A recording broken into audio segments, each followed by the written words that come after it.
ان اللہ اصطفى آدم ونوحا وآل ابراہیم وآل عمران علی العالمین، بے شک اللہ تعالیٰ نے چن لیا آدم علیہ السلام کو، نوح علیہ السلام کو، ابراہیم علیہ السلام کو، ان کی اولاد کو، اور عمران کی آل کو، اولاد کو، سارے جہان والوں میں سے فضیلت دیتے ہوئے۔ اب یہ وہ آیت ہے جس کی وجہ سے ڈاکٹر اسرار صاحب کا یہ موقف تھا کہ یہ حضرت آدم علیہ السلام کو جو اللہ نے چنا ہے، تو چننے کا عمل اسی وقت جسٹیفائی ہوتا ہے جب نمبر آف آپشن موجود ہوں، ان میں سے آدم کو چنا گیا، اور اس کی وجہ سے ان پہ پھر الزام بھی لگا کہ وہ ایوولوشن کے قائل ہیں، حالانکہ وہ ایوولوشن کے قائل نہیں تھے۔ ڈارونزم کے خلاف سب سے زیادہ ڈاکٹر اسرار صاحب بولا کرتے تھے۔ یہ پاسبلٹی ہو سکتی ہے کہ اللہ تعالیٰ نے جو ہے وہ انسانوں میں سے ایک انسان کو پرائرٹی دی، اس عقیدے کے ساتھ کہ سب سے پہلا انسان آدم علیہ السلام تھے، اور ظاہر یہ بندروں سے نہیں ہے، ان کی اسپیشیز الگ سے ہے۔ تو اللہ تعالیٰ نے آدم علیہ السلام کو چن لیا، اور دوسرے معنوں میں یہ ہو سکتا ہے کہ اللہ نے آدم علیہ السلام کو ایک خاص فضیلت دی کہ انہیں ساری انسانیت کا باپ بنایا، یعنی چنا کہ جو میں ایک نئی مخلوق بنانے لگا ہوں اس کا جد امجد آدم ہوگا۔ تو یہ بھی درست ہے۔ اور جب نوح علیہ السلام کے زمانے میں وہ سیلاب آیا، اس کے بعد نوح علیہ السلام کے ذریعے یہ سارا سلسلہ چلا، اور ابراہیم علیہ السلام تو ایک ڈومیننٹ پرسنالٹی ہے، ہم کلیم کرتے ہیں ہم دین ابراہیمی کے اوپر ہیں۔ اس وقت دنیا میں جتنے آسمانی مذہب کے ماننے والے ہیں سب اپنے آپ کو ابراہیمی مذہب کے اوپر، دین کے اوپر کہتے ہیں، چاہے وہ کرسچنز ہوں، جوز ہوں یا مسلمز ہوں۔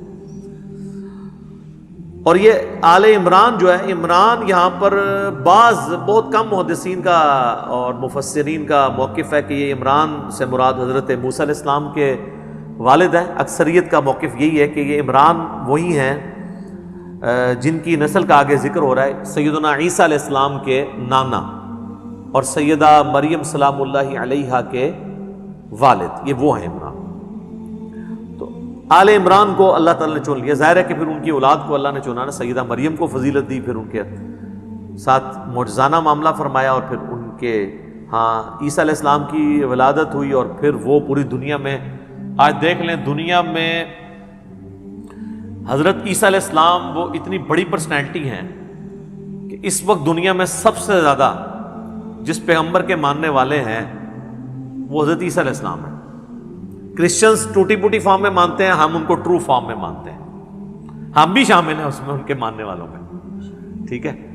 تو عیسیٰ علیہ السلام بہت غیر معمولی شخصیت ہے۔ یہ حقیقت بات ہے کہ پیغمبروں میں جتنی کوالٹیز اللہ تعالیٰ نے معجزات کی شکل میں حضرت عیسیٰ علیہ السلام کو دی ہے، یہ کسی اور پیغمبر کو نہیں اس طرح کی کوالٹیز ملی۔ پیدائش معجزانہ، اٹھایا جانا معجزانہ، آج تک زندہ ہے۔ دنیا میں ایک ہی شخص ہے جس نے دوبارہ آنا ہے، عیسیٰ ابن مریم، اور جو معجزات دیے وہ اتنے غیر معمولی ہیں، وہ اب یہاں پہ ذکر آئے گا تو ساتھ ساتھ ہم ڈسکس کریں گے۔ ذریۃ بعضها من بعض، ان میں سے بعض کی اولاد ہے۔ ظاہر ہے کہ حضرت ابراہیم اور نوح علیہ السلام آدم علیہ السلام کی اولاد ہے، اور اس طریقے سے بنی اسرائیل جو ہیں وہ ابراہیم علیہ السلام کی اولاد ہے۔ خود حضرت عیسیٰ علیہ السلام بھی نسلاً تو بنی اسرائیل سے ہی تھے نا، یہودی النسل ہی تھے۔ واللہ سمیع علیم، اللہ سننے والا ہے، علم والا ہے۔ اذ قالت امرأۃ عمران، وہ وقت یاد کرو کہ جب عمران کی عورت نے عرض کی۔ قرآن میں صرف ایک عورت ہے جس کا نام ہے، وہ مریم ہے، باقی اسی سٹائل میں بات ہوتی ہے۔ امرأۃ لوط، امرأۃ نوح کی عورت، لوط کی عورت۔ تخت بلقیس والا واقعہ ہے، بلقیس کا نام نہیں آیا۔ زلیخا کا سیدنا یوسف علیہ السلام کے ساتھ واقعہ ہے، زلیخا کا نام نہیں آیا۔ یعنی قرآن کا جو مزاج ہے نا وہ سیکس ڈسپلن کو بڑا فالو کرتا ہے، اور حضرت مریم کا نام بھی صرف حضرت عیسیٰ علیہ السلام کی وجہ سے ہوا کیونکہ حضرت عیسیٰ کے والد کوئی نہیں تھے، ادروائز سیدہ مریم کا نام بھی قرآن میں نہ ہوتا، ان کی نسبت کی وجہ سے آیا کہ ان معجزانہ۔ تو یہاں پہ بھی دیکھیں کہ عمران کی عورت نے عرض کی رب انی نذرت لک ما فی بطنی محررا، اے میرے رب میں منت مانتی ہوں تیرے لیے کہ جو میرے شکم میں ہے، جو میرے پیٹ میں ہے، میں اسے سب کاموں سے آزاد کر دوں گی۔ اور ٹیمپل آف سلیمان، ہیکل سلیمانی کا مجاور کے طور پہ میں اسے جو ہے وہ خدمت کے لیے پیش کر دوں گی۔ اب یہ مجاور یہ خانقاہوں والا مجاور نہیں ہے، یعنی اگر کوئی شخص یہاں پہ منت مانے کہ میں خانہ کعبہ کی خدمت کے لیے، وہ تو ابھی سعودی حکومت نے ہزاروں ملازمین رکھے ہوئے ہیں، وہاں کی صفائی کے لیے یا وہاں پہ حاجیوں کو پانی پلانے کے لیے میں اپنے بچے کو وقف کرتا ہوں، تو وہ تو اللہ کے لیے وقف ہو رہا ہے نا۔ تو اسی طریقے سے بنی اسرائیل میں بھی ٹریڈیشن تھی کہ وہ اپنی اولاد کو وقف کر دیتے تھے۔ ہیکل سلیمانی میں ظاہر پوری دنیا سے لوگ آتے تھے اس کی خدمت کے لیے۔ اور ابھی حضرت عیسیٰ علیہ السلام دنیا میں نہیں آیا ہے، اس کا مطلب ہے وہ جو یہودیت چل رہی تھی پریکٹسنگ۔ فتقبل منی، تو اے اللہ قبول فرما لے میری طرف سے، انک انت السمیع العلیم، بے شک تو سننے والا اور علم والا ہے۔ اب ظاہر ہے کہ ان کی نیت یہی تھی کہ میرے ہاں لڑکا ہوگا، یہ تو ان کے ذہن میں بھی نہیں تھا کہ بچی پیدا ہو جائے گی۔ تو بچی کو تو اس طریقے سے اوپنلی تو نہیں چھوڑا جا سکتا جب تک کہ کسی مرد کی سرپرستی نہ ہو، تو وہ تو دعا کر کے بے فکر ہوگی کہ اب اللہ مجھے ایک لڑکا دے گا تو میں اس کو اللہ کے لیے وقف کر دوں گی۔ فلما وضعتها، جب ان کا وضع حمل ہوا، قالت رب انی وضعتها انثى، انہوں نے کہا میرے رب یہ تو میرے ہاں لڑکی پیدا ہو گئی ہے، میرے تو سارے خواب چکنا چور ہو گئے ہیں، میں نے تو کہا تھا بیٹا ہوگا تیرے لیے وقف کروں گی۔ اچھا اب یہ اللہ سے وہ گفتگو کر رہی ہیں دعا کی شکل میں، ابھی اللہ اور سیدہ مریم کی کمیونیکیشن شروع نہیں ہوئی ہے۔ اس امت میں تو وہ ختم نبوت کی وجہ سے بین ہو گئی نا یہ والا سلسلہ، کشف والا اور غیر نبی کو وہی ہونے والا۔ پہلے یہ ہوا کرتا تھا، حضرت موسیٰ علیہ السلام کی والدہ کو ہوا، عیسیٰ علیہ السلام کی والدہ کو۔ ابھی یہ وہ دعا کر رہی ہیں، یعنی حضرت عیسیٰ علیہ السلام کی یہ نانی ہے جن کا یہ ذکر ہو رہا ہے۔ انہوں نے کہا میں نے تو بیٹی میرے ہاں پیدا ہو گئی ہے۔ واللہ اعلم بما وضعت، اللہ فرماتا ہے اللہ خوب جانتا تھا کہ اس کے ہاں کیا بیٹی پیدا ہو گئی ہے۔ ہائے ہائے ہائے، ولیس الذکر کالانثی، اور کوئی لڑکا اس لڑکی کے مانند نہ ہو سکے۔ اللہ نے تو وہ بچی دے دی ہے اس کو کہ کوئی لڑکا بھی اس بچی کے مقابلے کا نہیں ہو سکتا جو اللہ تعالیٰ نے اس کو فضائل اور برکات دینے ہیں۔ تو انہوں نے کہا وَإِنِّي سَمَّيْتُهَا مریم، ان کا بے شک میں اس کا نام رکھتی ہوں مریم۔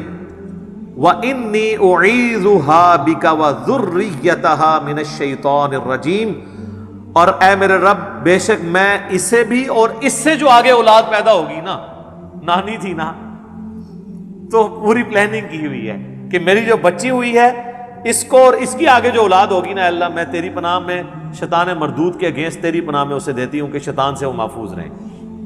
اب ظاہر ہے یہ اللہ تعالیٰ نے ان کی زبان پہ یہ باتیں جاری کی ہیں، ان کو تو نہیں پتا تھا کہ میرا نواسا جو ہے وہ اتنی بڑی پرسنالٹی ہونے والا ہے۔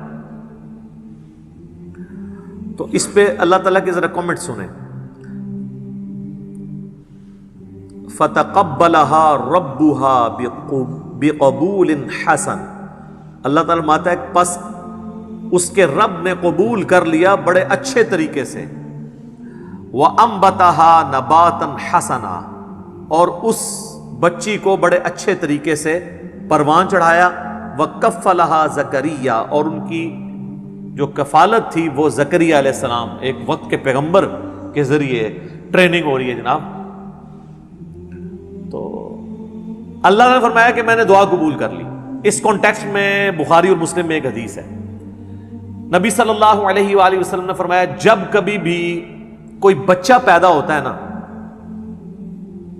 تو شیطان اسے ٹھونگ مارتا ہے جس کی وجہ سے وہ چیختا ہے، لیکن یہ جو حضرت مریم کی والدہ کی دعا تھی نا، اس کی برکت سے سیدہ مریم اور ان کے بیٹے عیسیٰ ابن مریم کو اللہ نے یہ فضیلت دی ہے کہ شیطان سے انہیں محفوظ کیا ہے۔ الحمدللہ۔ سبحان ربک رب العزت عما یصفون وسلام علی المرسلین والحمد للہ رب العالمین آمین۔ اب بڑے مزے کی ایک ایونٹ ڈسکس ہونے لگا، کلما دخل علیہا زکریا المحراب، جب کبھی بھی زکریا علیہ السلام محراب میں داخل ہوتے، یعنی وہ ایک محراب نما حجرہ بنا تھا جہاں حضرت مریم عبادت کرتی تھی، تو ان کے ٹیچر کے طور پر یہ خالو بھی لگتے تھے اور ایج ڈیفرنس بھی بہت زیادہ تھا اور پیغمبر بھی۔ جب کبھی وہ داخل ہوتے محراب میں، وجد عندہا رزقا، تو وہاں پہ وہ رزق پاتے۔ اللہ اکبر، وہ رزق ایک غیر معمولی رزق، یہ نہیں کہ کوئی آ کے نذرانہ چڑھا کے چلا جاتا تھا، ورنہ تو زکریا کو پتا ہوتا کہ یار یہ تو فلاں دے گیا ہے۔ بے موسمی پھل بھی ہوتے، موسم والے بھی، بڑے زبردست قسم کا فروٹ جو لگتا نہیں تھا کہ وہ قریب سے آ سکتا ہے۔ تو حضرت زکریا علیہ السلام نے ان سے پوچھا، قال یا مریم انا لکی ھذا، اے مریم یہ کہاں سے تیرے لیے یہ اتنا فروٹ آ جاتا ہے، ایسا رزق آ جاتا ہے۔ آپ ذرا پیری مریدی کے رشتے میں ذرا دیکھیں اس کو، پیر ہیں حضرت زکریا، اور دنیا کے بنائے ہوئے پیر نہیں، اللہ کے بنائے ہوئے ہیں، پیغمبر، اور شاگرد بھی کوئی عام نہیں ہے، سیدہ مریم ہے۔ اور پیر اپنے مرید سے، مریدنی سے، یا اپنے سٹوڈنٹ سے پوچھ رہا ہے کہ یہ تیرے اوپر جو اتنا فضل و کرم ہے، خاص بے موسمی پھل ہیں، یہ کہاں سے آ گئے؟ آپ کے پاکستان کے مرید ہوتے تو کہتے ہیں حضور تہاڈی نگاہ مرشد ہے۔ ہاں، کیونکہ یہ تصوف کی لائن میں اللہ کا نام یوز ہوتا ہے، باقی فنا فی شیخ میں ہی ختم ہو جاتا ہے بندہ، فنا فی اللہ تک نہیں پہنچتا۔ قرآن میں تو فنا فی شیخ کا کوئی تعلق ہی نہیں قرآن کے ساتھ۔ قرآن میں رسول کی یا خلیفہ کی بیعت ہے، اور وہ بھی مشروط ہے اللہ کے ساتھ۔ رسول اللہ نے بھی بیعت لی نا حدیبیہ کے موقع پر، تو سورہ فتح میں آیا کہ اے نبی یہ جو تم سے بیعت تم لے رہے ہو نا جن کی، ان کے ہاتھوں پہ اللہ کا ہاتھ ہے۔ اور سورہ توبہ میں اللہ نے فرمایا کہ اللہ نے مومنین کی جانیں اور مال جنت کے بدلے میں خرید لی ہیں، ایسی بیعت پر خوشیاں مناؤ۔ بیعت کہتے ہیں بیچنے کو، بائے لفظ استعمال ہوتا ہے۔ انسان کسی انسان کے آگے اپنے آپ کو نہیں بیچ سکتا، صرف اللہ ہی ہے جس کے سامنے آپ بیچ سکتے ہیں۔ پیغمبر بھی آن دا بہاف آف گاڈ آپ سے بیعت لیتا ہے۔ یہاں تو کہتے ہیں نہیں، پہلے فنا فی شیخ ہوتا ہے، پھر فنا فی رسول ہوتا ہے، پھر یہ ہوتا ہے، فلاں یہ ہوتا ہے، کرتے کرتے کدھر تک لے جاتے ہیں، وہ فنا فی شیخ میں ہی مر جاتے ہیں۔ تو یہاں پہ شیخ پوچھ رہا ہے تو وہ مرید یہ نہیں کہہ رہا کہ حضور نگاہ مرشد ہے، حضور آپ کی ساری برکتیں ہیں، آپ کا ہی فیض ہے، نہیں۔ جواب جو ہے وہ بڑا عجیب ہے۔ ویسے قرآن و سنت کی جو ڈاکٹرین ہے اس میں بالکل یہی جواب دینا چاہیے، چاہے پیغمبر بھی سامنے موجود ہو نا، تو یہی کہنا چاہیے کہ یہ اللہ کا فضل ہے۔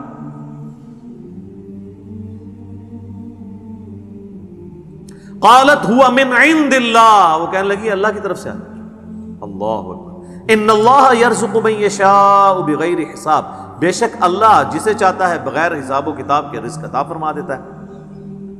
اب یہاں تو ہونا چاہیے تھا بھی تجھے بات کرنے کی تمیز نہیں ہے، میں نہیں اللہ کو مانتا، تو مجھے بتا رہی ہے کہ اللہ کی طرف سے، اللہ کی طرف ہی آتا ہے سارا کچھ، اللہ ہی کرتا ہے، پر کوئی ساڈا بھی وچ نظر ہے نا، فیض ہے نا، ساڈے ہی صدقے تسی کھا رہے ہو نا، صدقے صدقے سب انڈیا پاکستان بنگلہ دیش دیا بیماریاں نے۔ قرآن میں یہ چیز نہیں ہے، قرآن بالکل واضح ہے اپنے عقائد اور نظریات کے اندر۔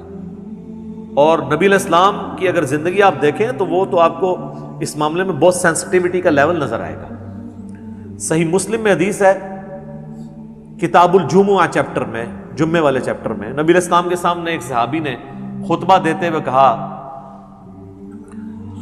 من یطع اللہ ورسولہ فقد رشد، جو کوئی اللہ اور اس کے رسول کی اطاعت کرے وہ کامیاب ہو گیا، ومن یعصہما فقد غوا، اور جس نے ان دونوں کی نافرمانی کی وہ گمراہ ہو گیا۔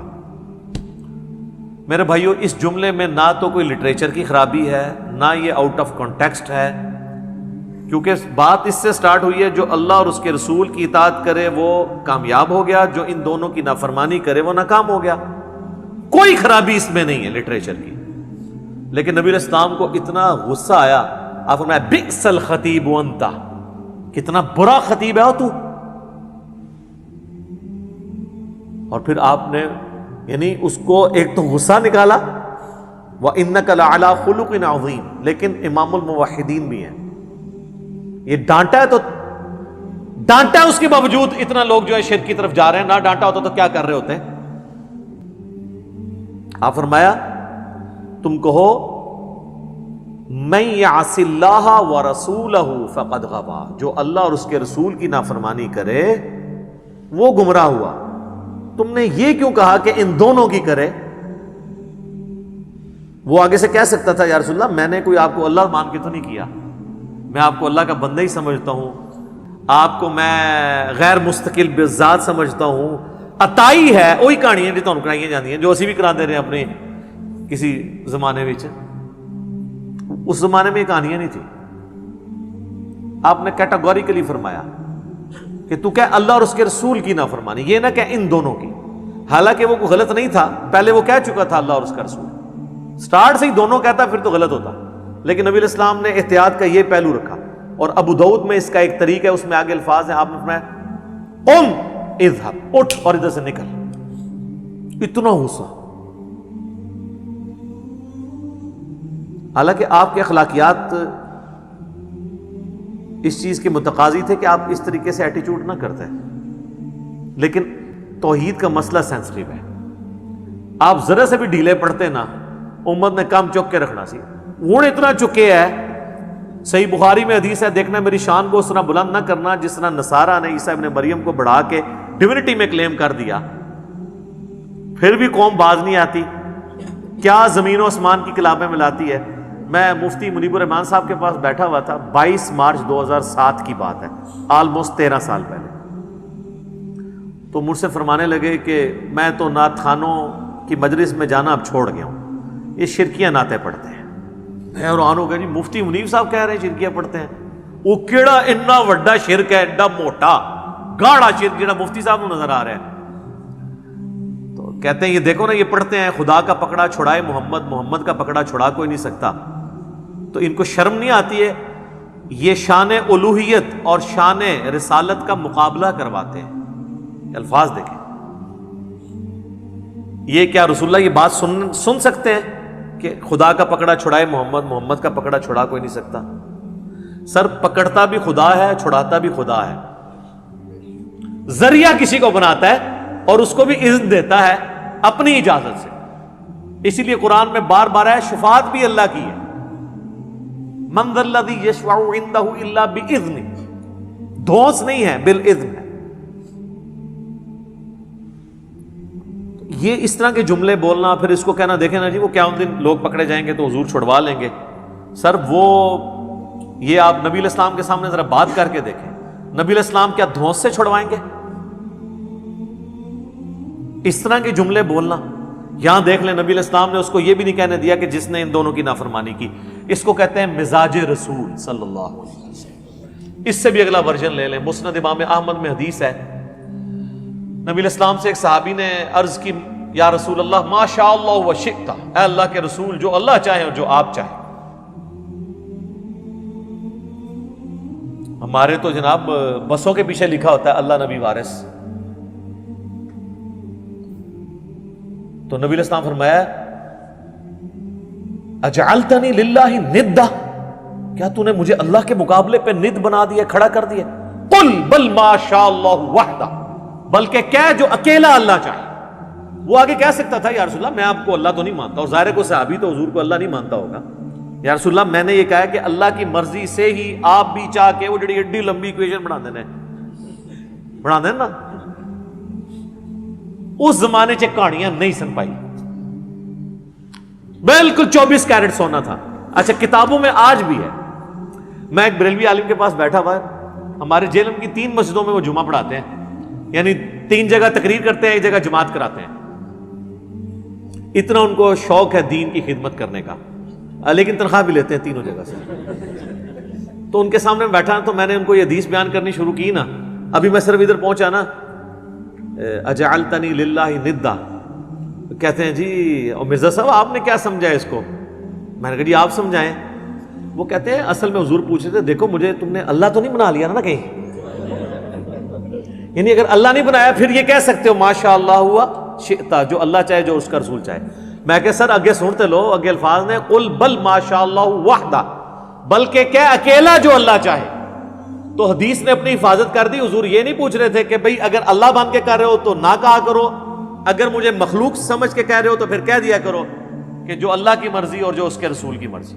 لیکن ایک ایکسیپشن ہے یہاں پہ، جب دین کا مسئلہ کوئی آئے گا نا تو ہم یہی کہیں گے اللہ اور اس کا رسول بہتر جانتے ہیں، کیونکہ دین کون سکھاتا ہے؟ پیغمبر۔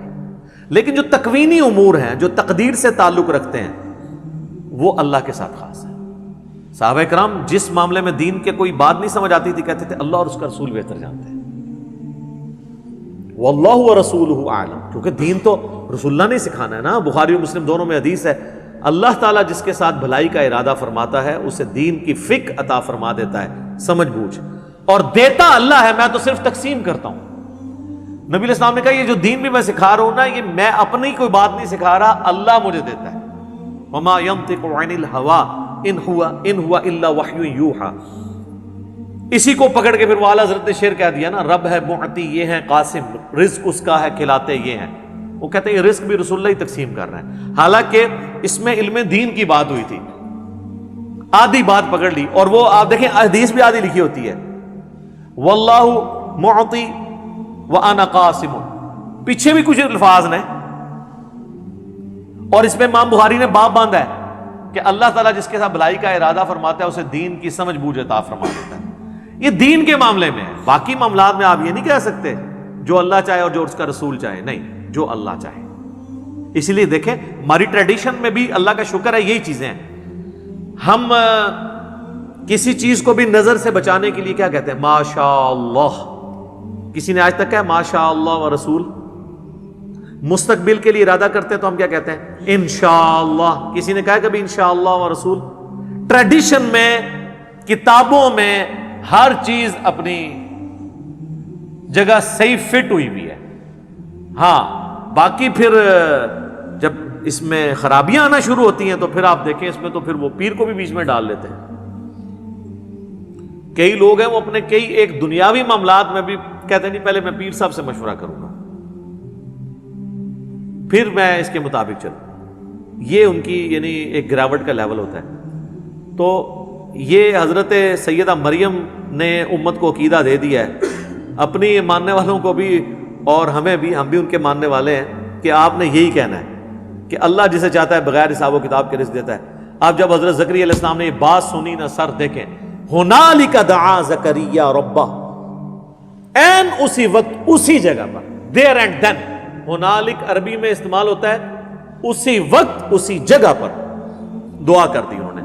قال رب ہب لی من لدنک ذریۃ طیبہ، اے رب میرے مجھے اپنے پاس سے ایک پاکیزہ اولاد عطا فرما، انک سمیع الدعاء، بے شک تو دعاؤں کا سننے والا ہے۔ سورہ مریم میں تو ڈیٹیل ہے کہ وہ پوری تمہید بناتے ہیں کہ مجھے ایک اولاد چاہیے جو اولاد یعقوب کی وارث بنے، یعنی بنی اسرائیل کی، اور یہ جو میں ہیکل سلمانی کی دیکھ بھال کر رہا ہوں تو مجھے بھی ایک اپنا ایک گدی نشین آپ سمجھ لیں، خانقاہ نشین، یہ لیکن اللہ کی خانقاہ، جس کے لیے ہم خانقاہ کا لفظ اپنی امت میں دار ارقم، ہم اس اکیڈمی کو دار ارقم کہتے ہیں، کیونکہ نبی علیہ السلام کو جب یہ لوگ کون جن کی اولادیں آج دین کا کام نہیں ہمیں کرنے دیتی، ان کے باوجداد جب کھلے عام دعوت و تبلیغ نہیں کرنے دیتے تھے تو نبی علیہ السلام دار ارقم میں بیٹھ کے تو لوگوں کو دین سکھایا کرتے، اس لیے ہم نے اپنی اس اکیڈمی کا نام دار ارقم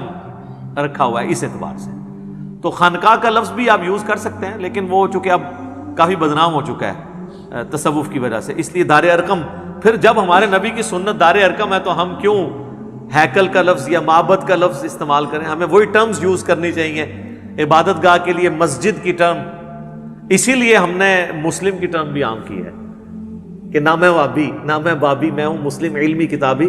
آپ ساری وہ ٹرمنالوجیز یوز کریں جو قرآن اور سنت کے اندر آئی ہیں، فخر کے ساتھ کریں، مؤمن، مسلم، مسجد، یہ سارے الفاظ استعمال کریں۔ ہاں البتہ اس میں غلو نہیں ہونا چاہیے، جیسے جماعت المسلمین والے ہیں وہ کہتے ہیں نماز کا لفظ آپ نہ یوز کریں. ظاہر ہے کہ جب آپ کچھ چیزیں ریناؤنڈ ہو جاتی ہیں وہاں پہ بھی صلاح کا لفظ ضرور استعمال کریں. میں پریفریبلی یہی کہتا ہوں صلاح کا لفظ یوز کرنا چاہیے، لیکن اگر کوئی اس کو ترجمے کے طور پہ یوز کر لیتا ہے نا، مسلم کا ترجمہ مسلمان کر لیتا ہے، ٹھیک ہے. اختلاف وہاں کیا کریں جہاں اوریجنل بات کا ترجمہ کرنے کی بجائے کوئی نئی بات داخل کر دی جائے. مسلم کی جگہ اگر کوئی مسلمان یوز کرتا ہے نا تو اس کا ترجمہ کر رہا ہے فارسی میں، کوئی نئی ٹرم نہیں ایجاد کر رہا. لیکن مسلم کی جگہ جب بریلوی دیوبندی اہل حدیث شیعہ آتا ہے نا، یہ نئی چیز ہے. یہ کوئی بھی نہیں مانے گا کہ مسلمان کا مسلم کا ترجمہ یہ ہوا ہے. صلاح کا ترجمہ سارے نماز مانتے ہیں کہ نماز ہے، لیکن قوالی اس کو کوئی نہیں مانے گا کہ یہ صلاح کا ترجمہ ہوا ہے. ٹھیک ہے، تو اگر اوریجنل ٹرم کو سمجھانے، جس طرح اللہ کے لیے گاڈ کا لفظ یوز کر لیں، سپریم بینگ کا لفظ استعمال کر لیں کسی کو سمجھانے کے لیے، تو یہ جواز کی حد تک درست ہے. تو اللہ تعالیٰ سے انہوں نے جب دعا کی تو پھر اللہ تعالیٰ کی طرف سے آواز دی گئی، فَنَادَتْهُ الْمَلَائِكَةُ وَهُوَ قَائِمٌ يُصَلِّي فِي الْمِحْرَابِ. نماز پڑھ رہے تھے حضرت زکریا علیہ السلام محراب میں کھڑے ہو کر، تو فرشتے کی طرف سے ندا آئی کہ دعا قبول ہوئی ہے اور اس کے اوپر بشارت آ رہی ہے. اچھا یہ دعا بھی یاد رکھیں، جس کے ہاں اولاد نہیں اور خصوصاً اولاد نرینہ نہیں ہے تو یہ دعا بڑی کارگر ہے. اور دوسرا یہ کہ بالکل مایوسی کے آخری لیول پہ بھی پہنچے ہوں تو اللہ تعالیٰ کے ساتھ دعا والا معاملہ کبھی بھی نہیں توڑنا چاہیے. اور حضرت زکریا علیہ السلام کو یہ بات کلک کر گئی کہ وہ اللہ جو بغیر موسمی پھل مریم کو دے سکتا ہے تو مجھے اس بڑھاپے کے اندر اولاد بھی دے سکتا ہے. یہ انہوں نے اجتہاد کیا. اس طرح کا اجتہاد کیا کریں، بالکل الٹ اجتہاد نہ کر لیں. ان اللہ یبشرک بیحییٰ مصدقا بکلمۃ من اللہ، بے شک اللہ تعالیٰ آپ کو خوشخبری دیتا ہے ایک بچے کی جس کا نام یحییٰ ہوگا. اور سورہ مریم میں آتا ہے اس نام کا پہلے کوئی بچہ نہیں تھا، اللہ نے خود نام رکھ دیا، تصدیق کرنے والا ایک اللہ کے خاص کلمے کی. ابھی حضرت زکریا کو بھی نہیں پتا کہ یہ کلمہ کون ہوگا، عیسیٰ ابن مریم، کیونکہ وہ تو پیدا نہیں ہوئے. تو کہا کہ تیرا وہ بچہ پیدا ہونے والا ہے جو اپنے وقت کے سب سے عظیم الشان انسان اور انسانی تاریخ میں ایک بہت بڑے پیغمبر کی تصدیق کرنے والا پیغمبر ہوگا، حضرت عیسیٰ علیہ السلام کی. من اللہ، اللہ کی طرف سے جو کلمہ ہوگا، وَسَيِّدًا وَحَصُورًا وَنَبِيًّا مِّنَ الصَّالِحِينَ، اور وہ سردار ہوگا اور عورتوں سے ہمیشہ بچنے والا اور انبیاء میں سے اور صالحین میں سے ہوگا. ساری کوالٹیز اللہ تعالیٰ نے گنوا دی ہیں. عورتوں سے بچنے والا، بعض لوگ اس کو یہ سمجھے کہ شاید وہ کوئی نعوذ باللہ ان میں کوئی مردانہ صفات نہیں تھی، ایسا نہیں ہے. یعنی ان کی ایک کوالٹی تھی کہ وہ دنیا سے بہت زہد کی زندگی تھی ان کی. یقین کریں حضرت زکریا علیہ السلام کے اس بیٹے یحییٰ بن زکریا کے اگر آپ واقعات پڑھیں تو انسان پریشان ہو جاتا ہے کہ اتنی چھوٹی عمر میں ان کو اللہ نے کیا دنائی، کیا زہد دیا تھا. اسرائیلی روایتوں میں کئی ایک واقعات حضرت یحییٰ علیہ السلام کے بارے میں ملتے ہیں. تو اللہ نے پہلے ہی پریڈکٹ کر دیا، ظاہر غیبی خبر دے دی کہ وہ عورتوں سے بچنے والا اور سردار، واقعی سردار کہلانے کا حقدار، انسانیت کو لیڈ کرنے والا اور نبیوں میں سے اور صالحین میں سے ہوگا. یہ بشارت ان کو ملی.